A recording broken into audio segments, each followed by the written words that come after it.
Ceremonies are already taking place around the tri-states to commemorate Memorial Day. WGEM's Claire Edlund is live in Quincy to tell us more from the Veterans Home about how they were honoring fallen service members today. Claire? Daniel, a ceremony this morning at the Illinois Veterans Home marked the first time in 4 years that the public was able to attend here on campus. The service was to honor those who were killed while serving our country. Oh, say, can you see? Veterans and their families together again. I'm here with my Nana and Adeline at the Illinois Veterans Home to have lunch, socialize, and listen to live music. And a moment of silence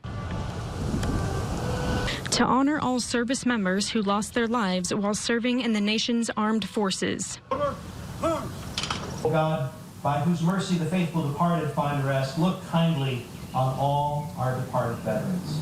And offer comfort to their families. On the 28th of this month, which will be on Sunday, it'll be 53 years since he was killed. Veteran Dan Fries lost his brother Mike in the Vietnam War.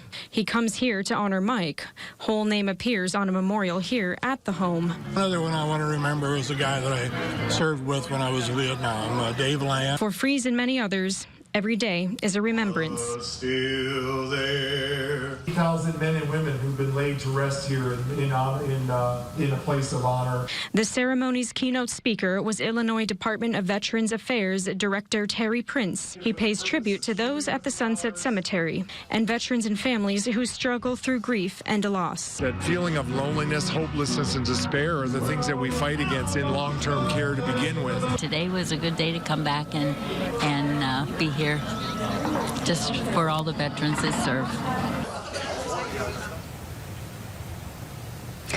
Live in Quincy, Claire Edlund, WGEM News.